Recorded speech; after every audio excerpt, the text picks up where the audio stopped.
dalam mata kuliah online pemeriksaan akuntansi 2 ya. Kemarin kita sudah bahas siklus penjualan ya, dari transaksi penjualan, dari bagaimana kita mengidentifikasi penjualan ya, atau kita memahami bisnis ya, perusahaan dari segi penjualan, internal control penjualan. Kita melakukan tes walkthrough, terus kita menentukan tujuan audit ya, sampai sebelumnya kita melakukan tes ya, completeness dan eksistensi pada penjualan ya. Jadi kita anggap untuk penjualannya sendiri sudah selesai. Dan berikutnya kita akan membahas yang namanya perkiraan accounts receivable, yang kelanjutan dari penjualan tadi ya. Inilah kita melakukan tes atau audit pada perkiraan account receivable ya. Jadi pertama, account receivable kita harus tahu dulu ya, kira-kira isunya apa aja sih audit account receivable ya. Oke, di sini jadi isu-isu yang berkaitan dengan account receivable ya, adalah bagaimana pengakuan accounts receivable, seperti waktu tes penjualan, bagaimana pengakuan dari piutang, kapan piutang itu dicatat ya, apakah dengan surat jalan aja piutang sudah dicatat atau nunggu nanti invoice-nya terbit baru piutangnya dicatat ya. Itulah permasalahan, sehingga kenapa kita perlu melakukan cut-off prosedur. Berikutnya adalah valuation, value dari account receivable. Nah, ini apakah account receivable itu tingkat kolektibilitasnya tinggi atau rendah, piutang itu tertagih atau tidak. Nah, ini nanti permasalahan ini akan kita periksa ya. Berikutnya adalah disposing account receivable, pengurangan account receivable ya. Misalkan jika terjadi penghapusan, bagaimana ya. Ini di bawah ini adalah pengakuan account receivable, dipisahkan antara services atau perusahaan jasa dan perusahaan merchandise ya, atau perusahaan melakukan perdagangan. Yang lebih ribet lagi nanti perusahaan manufaktur atau perusahaan jenis-jenis lainnya.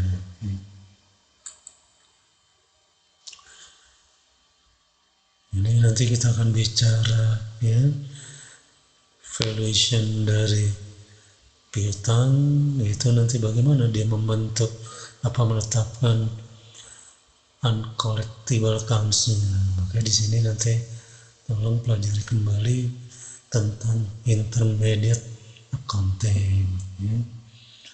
Dan berikutnya adalah bagaimana cara penyajian ya, piutang dalam laporan posisi keuangan. Ini masih kata-kata balance sheet ya.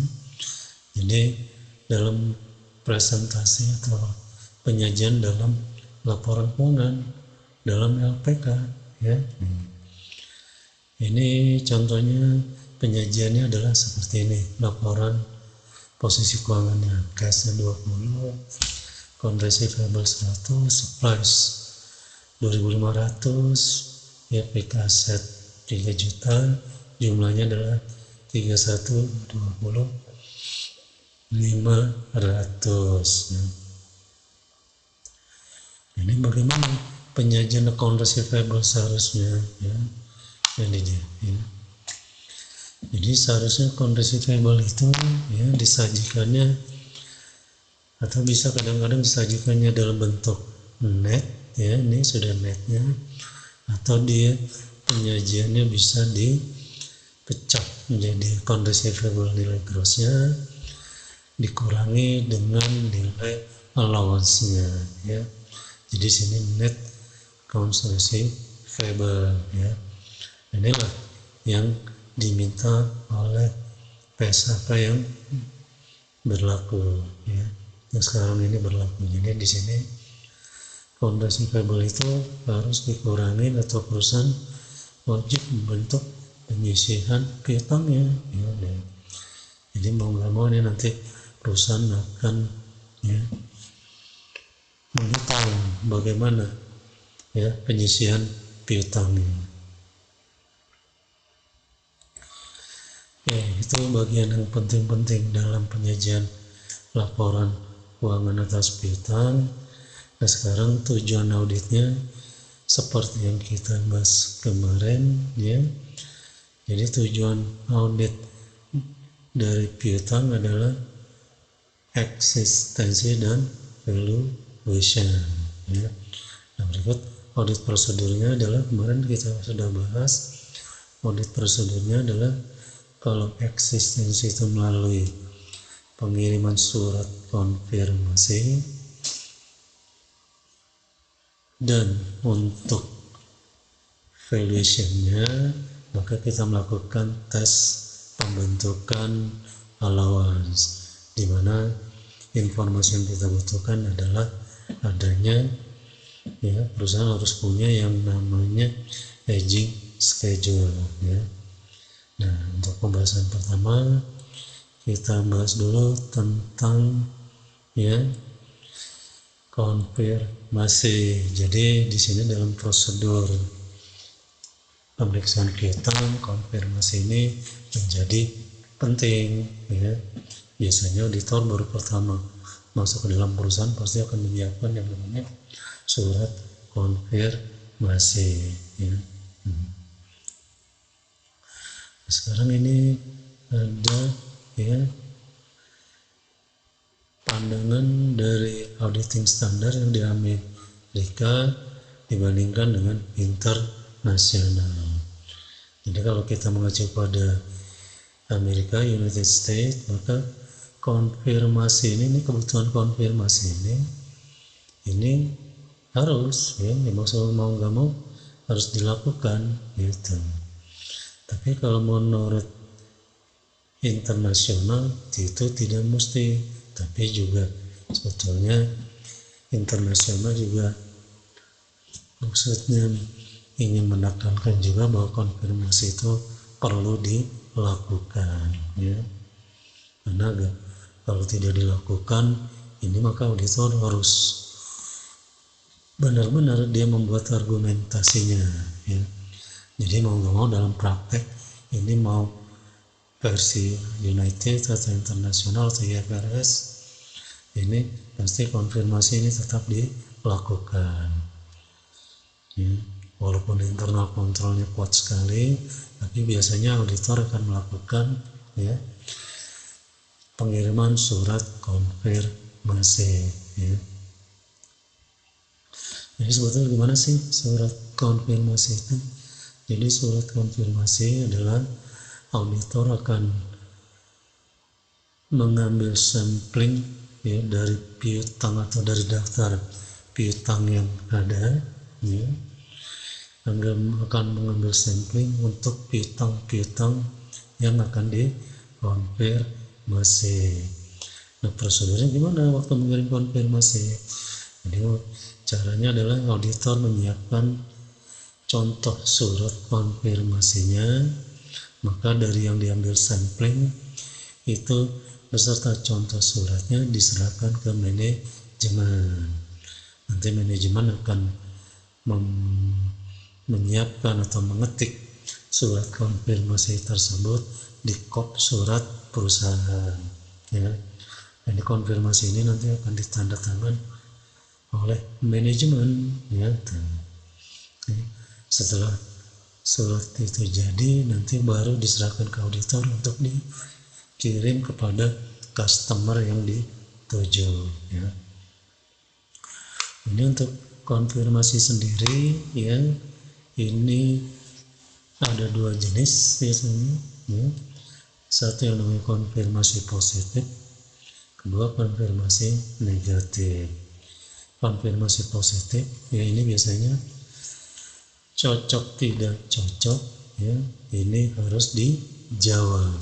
Jadi inti konfirmasi adalah auditor akan mengirimkan surat atas nama klien dikirimkan kepada customer untuk minta jawaban apakah angka yang tertera itu cocok atau tidak, ya.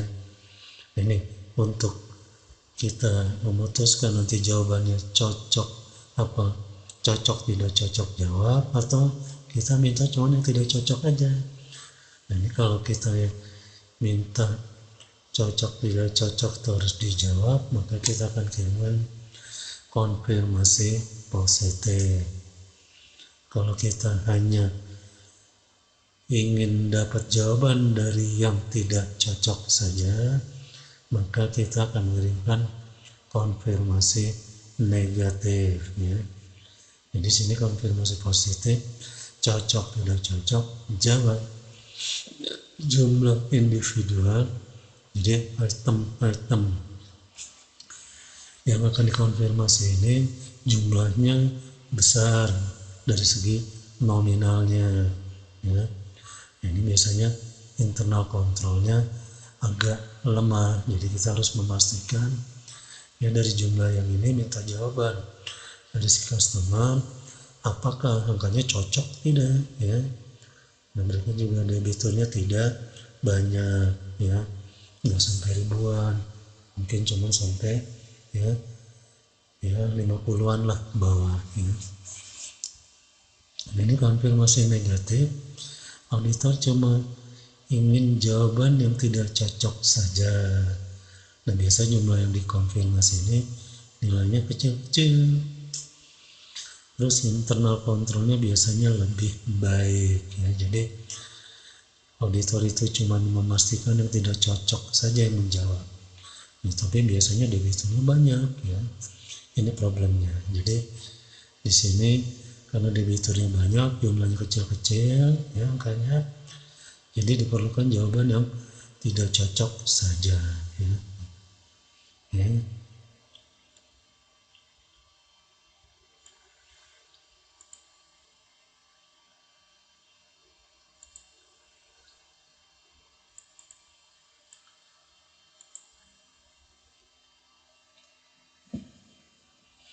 Di samping positive confirmation dan negative confirmation, maka ada juga tuh yang disebut blank confirmation form, ya.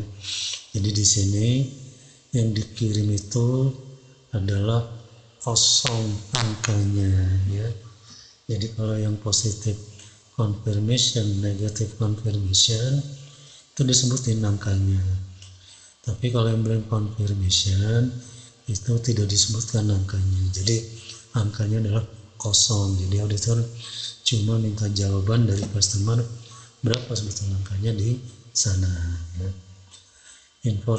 Invoice confirmation ini biasanya ya si perusahaan ya menyiapkan daftar invoice yang ingin dikonfirmasi. Jadi ingin dapat jawaban apakah invoice yang tercantum jumlah dan nomornya di sana sesuai atau tidak, ya. Inilah yang diharapkan jawaban dari konfirmasi tersebut, ya.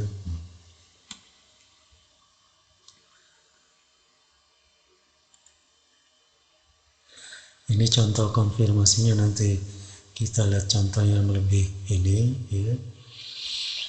Nah, ini kapan konfirmasi itu dilakukan? Nah, ini konfirmasi dilakukan ya biasanya kalau laporan keuangannya sudah close, sudah jadi, maka dari daftar piutang itu nanti kita lihat ya mana-mana saja piutang-piutang yang akan dikonfirmasi, ya. Ini dalam pengambilan keputusan untuk sampling, maka juga di sini diperhatikan ya satu, kontrol risknya gimana, ya, inherent risknya gimana. Lalu di internal control kita udah bahas tentang inherent risk, control risk, ya. Ini gimana, ya. Nah, ini kira-kira ya kita dalam melakukan ini akan tercapai tidak, ya ini tesnya ini akan tercapai atau tidak. Nah, ini adalah berkaitan dengan materialitas. Ya, jadi ini berapa tingkat materialitasnya yang akan kita ya kirim konfirmasi. Nah, berikutnya pertimbangannya adalah tipe dari konfirmasi yang akan kita akan kirim. Positif, negatif, blank confirmation atau tadi invoice confirmation.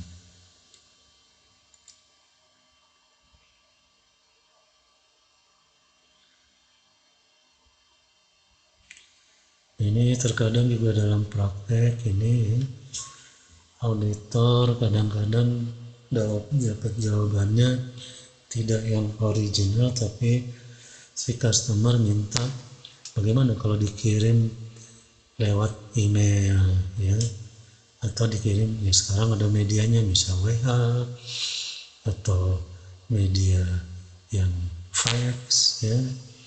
Tapi biasanya auditor mengharapkan yang originalnya diterima. Jadi nanti customer waktu menjawab, originalnya akan dikirim. Tapi untuk mempercepat waktu, mungkin si customer akan mengirim kopinya dulu, entah melalui email, melalui ya, WA, atau melalui fax. Tapi diusahakan itu karena ini masalah penting, jadi biasanya yang bisa diterima itu kalau dikirim lewat email atau by fax. Tetap originalnya si customer harus kirim, ya ini.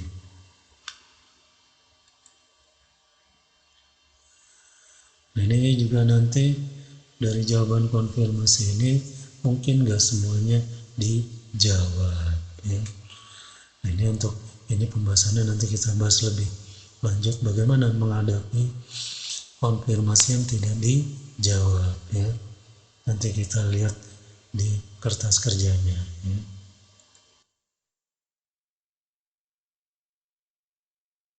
Nah, ini analisis difference, kemungkinan nanti ada jawaban konfirmasi berbeda dengan yang tercatat di pembukuan atau yang angka yang dikirim konfirmasi. Nah, ini kemungkinannya salah satunya adalah bahwa pembayaran itu dalam perjalanan. Jadi beda tuh antara catatan si customer dengan catatan perusahaan. Atau di sini ada juga shipment in transit, barangnya masih dalam perjalanan, ya. Jadi di sini sudah diakui piutang, ternyata di sana belum diakui piutangnya. Ini ada juga barang dalam pengembalian. Jadi belum diterima oleh perusahaan, ya harusnya piutangnya dikreditkan, tapi di sini catatannya belum dikreditkan. Ini parah adalah kemungkinan terjadinya error, ya. Jadi kemungkinan di situ memang piutang ya saldonya memang error, ya. Itu yang menjadi temuan audit, ya. Oke, ini kita cukupkan di sini, nanti kita lanjutkan ke contoh konfirmasinya. Nah, nanti juga kita bahas contoh, ya, kertas kerja konfirmasinya. Baik, ini contoh surat konfirmasi positif, ya. Nah, ini nama perusahaannya. Nah, ini dibuatkan dalam kop surat perusahaan, ya. Nah, ini contoh konfirmasi ini dibuatkan oleh auditor. Jadi perusahaan tinggal mengetik, ya, ini mengetik informasi ini di dalam kop surat perusahaan, ya. Nah, ini kalau kita lihat ada judulnya konfirmasi piutang. Di sini adalah ada untuk mengkonfirmasi saldo piutang. Nah, ini adalah customer yang disampling untuk dikirimkan konfirmasi. Ini kata-kata standarnya ya. Ini jadi dengan sehubungan audit atas laporan keuangan perusahaan ini ya, mohon konfirmasi secara langsung kepada auditor. Inilah auditor yang ditunjuk oleh perusahaan untuk melakukan audit atas laporan keuangan ini. Ini adalah tahun buku yang diaudit. Inilah jumlah piutang yang saldo piutang yang dikonfirmasi ya. Ini mohon konfirmasi kebenaran saldo tersebut. Jadi konfirmasi positif. Jawaban dikirim langsung kepada ya auditor. Jadi instruksinya nanti si customer ini menjawab konfirmasi langsung kepada auditor. Jadi jawaban ke auditor ini ada amplopnya yang sudah disediakan. Ini yang tanda tangan adalah direktur keuangan. Nah, nanti pada bagian ini si customer akan jawab apakah saldo piutang tersebut di atas benar atau tidak benar ya. Ini tolong di sini angkanya dituliskan ya. Ini biasanya coret salah satu. Kalau tidak benar, ini beri penjelasan keterangannya kenapa tidak benar ya, supaya ini informasi ini bisa nanti ya akan dipelajari oleh auditor ya. Berikut ini adalah tanda tangan dari si customer ya.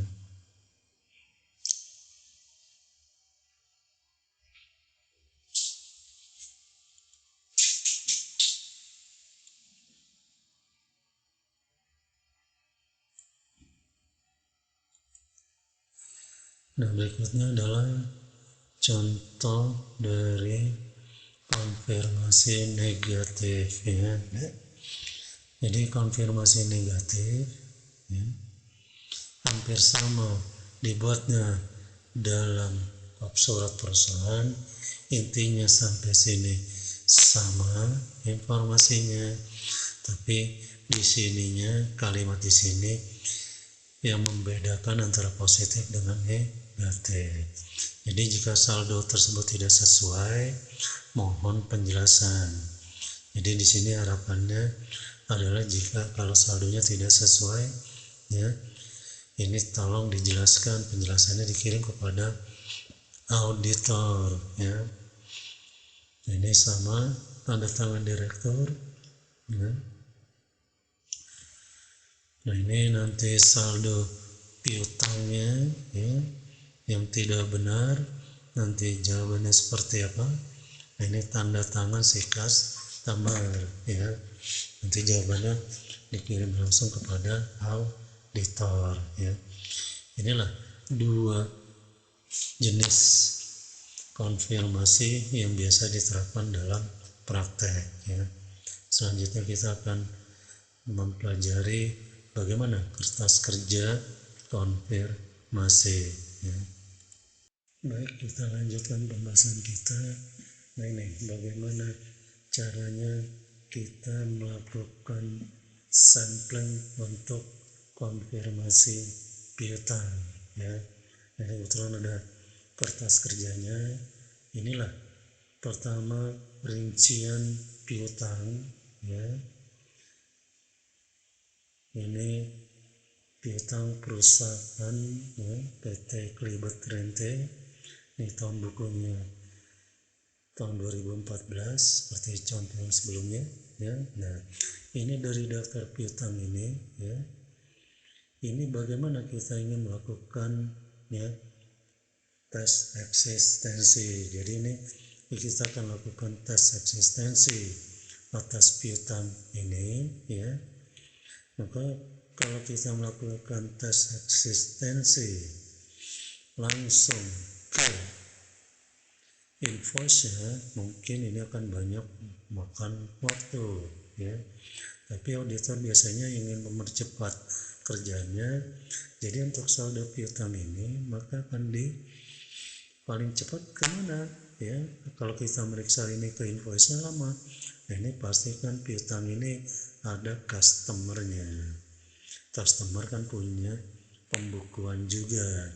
Maka untuk meyakinkan angka ini bagaimana kalau kita tanyakan ke customer ya.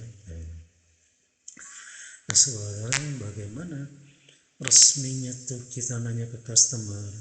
Nah kan nanya ke customer itu resminya adalah dengan melalui surat konfirmasi. Nah sekarang apakah yang akan kita kirimi surat konfirmasi ini semuanya atau sebagian saja? Nah ini dalam prakteknya kalau misalkan customernya cuma sekian ya itu bisa saja dikirim semuanya. Tapi kalau di sini customernya sudah ratusan, ribuan, apalagi 500 ribuan, gimana kita kirim konfirmasinya kalau semua ya? Ini biasanya dengan menggunakan sampling. Ini juga kalau internal kontrolnya baik, kuat ya, jadi angka ini sudah bisa diyakinkan ya. Ini maka auditor dari sini bisa mengambil sampling. Jadi yang mau dikonfirmasi itu cukup beberapa saja. Nah sekarang kalau beberapa saja ini berapa?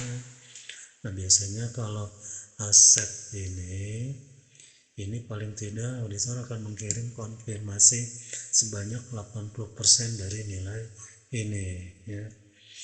Jadi sehingga ini yang akan dikonfirmasi mungkin ya yang ini, yang ini, yang ini.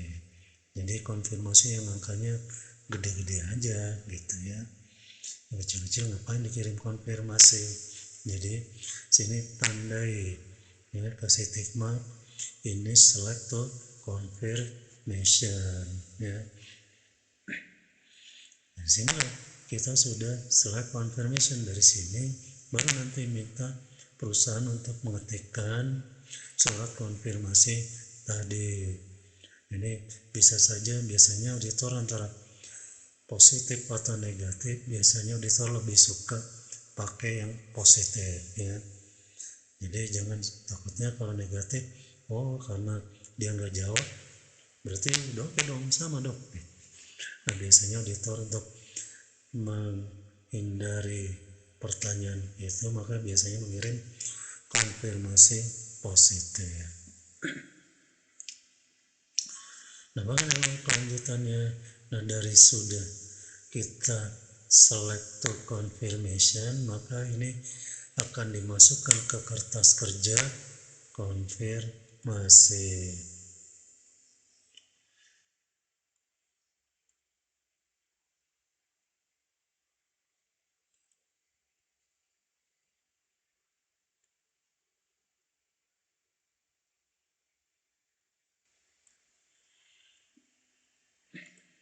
Nah ini dia contoh kertas kerja konfirmasi. Jadi sini tadi yang sudah kita pilih dimasukkan ke dalam kertas kerja nih ya. Ini kertas kerja kontrol untuk konfirmasi yang dikirim. Ini ada nama debitur, ini pasti ada nomor urutnya, ini nilai nominalnya, ini tanggal kirimnya, nah ini tanggal kembalinya, nah ini nanti ya ini nih angka ini di dalam ini angkanya dalam rupiah apa dalam dolar ya. Nih nanti akan dicek juga. Nah ini angka perjawaban konfirmasi ya. Nih angka jawaban konfirmasi. Nah sih terjadi perbedaan tidak? Kalau tidak beda cocok, kita nggak perlu kasih penjelasan. Tapi kalau di sini terjadi perbedaan maka kita butuh penjelasan ya. Nanti setelah kembali jawabannya angka per buku berapa, angka per jawaban berapa, selisihnya berapa, ada penjelasan nggak? Tidak apa di sini. Kalau nggak ada penjelasan maka atas perbedaan jawaban konfirmasi ini selisihnya itu akan dikembalikan kepada si klien untuk dicarikan jawabannya sebetulnya selisihnya kenapa ya. Tuh, nanti jadi auditor tinggal nunggu aja jawaban dari si klien. Nanti auditor dari jawaban klien itu akan direview, ini jawabannya benar apa enggak, nanti dicek ke bukti-bukti pendukungnya. Setelah oke, itu nanti akan didokumentasikan penjelasannya di dalam kolom penjelasan. Apakah dari penjelasan ini nanti butuh dikoreksi atau tidak? Tuh ya, selisih konfirmasi ini ya. Kalau tidak butuh koreksi, ya udah. Ini nanti akan dibandingkan juga dengan materialitas ya. Jadi kalau dibutuh koreksi akan dibandingkan juga dengan materialitas. Berapa yang harus dibukukan? Membukukannya seperti apa? Ya, jurnalnya seperti apa? Ini problem dari konfirmasi ini adalah belum tentu ini ya pada waktunya akan diterima jawabannya ya. Nah, bagaimana menghadapi situasi ini? Jadi biasanya konfirmasi ini dikirim oleh auditor ya, first ya, jadi dikirim pertama itu tanggal berapa. Nah, biasanya dari yang dikonfirmasi ini surat konfirmasinya di fotokopi oleh auditor, disimpan di file. Ini biasanya ditentukan jawaban konfirmasi itu berapa lama. Normalnya adalah seminggu 2 minggu, kecuali kalau si klien deadline-nya agak ketat ya, bisa dipercepat ya. Ini jangka deadline jawaban konfirmasi ini biasanya kalau tidak, waktu kirim pertama tidak ada jawaban, maka akan dilakukan second request. Kalau yang di first request, nanti dari kopiannya itu akan dikirim ulang, itulah yang namanya second request. Nah, second request ini biasanya jangka waktunya lebih diperpendek. Tadi kalau yang normalnya mungkin 2 minggu, kalau yang second request ini biasanya dibatasin waktunya semingguan, 1 minggu ya, agar si customernya menjawab. Kalau tidak menjawab, biasanya bagian finance atau bagian accounting akan di-push tuh oleh auditor supaya teleponin dong sana supaya menjawab ya konfirmasi tersebut. Jadi berikutnya adalah yang jawabannya sama atau tidak. Ini seperti tadi, ada penjelasan atau tidak ya, perlu koreksi atau tidak ya. Nah, bagaimana setelah dikirim second request nggak kembali juga, nggak ada jawaban juga? Nah, pada titik inilah auditor akan kerja berat. Jadi tadinya mengandalkan konfirmasi sebagai jawaban ya, auditor bisa rileks saja. Ini kalau dijawab semua, auditor bisa rileks saja nih, apalagi kalau nggak ada perbedaan ya. Kalau ada perbedaan ya klien yang repot ya. Tapi kalau di sini tidak ada jawaban konfirmasi, maka auditornya yang repot. Mau nggak mau, ini untuk meyakinkan angka ini tes eksistensinya ya, piutang ini harus dicek ke invoice-nya. Ada nggak invoice-nya ya? Nah, itu dicek satu-satu. Ini cuma 3, tapi kalau 3 ini invoice-nya 1000 ya, masing-masing ini 1000 invoice ya, mabok juga auditornya ya nih.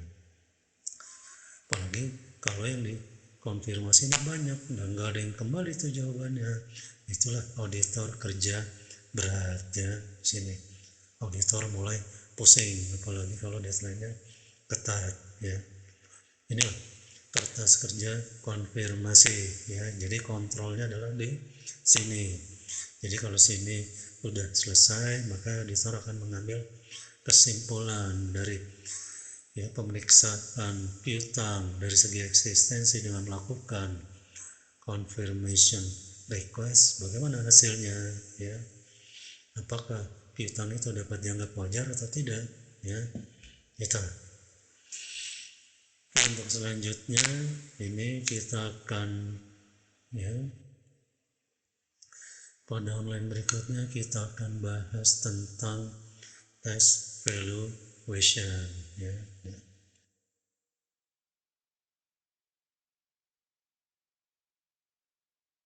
Ini test valuation inilah yang penting dari pemeriksaan piutang. Jadi pemeriksaan piutang pertama tes eksistensi, kedua adalah tes valuation atau valuation test. Kita mau meyakinkan apakah piutang ini tertagih atau tidak.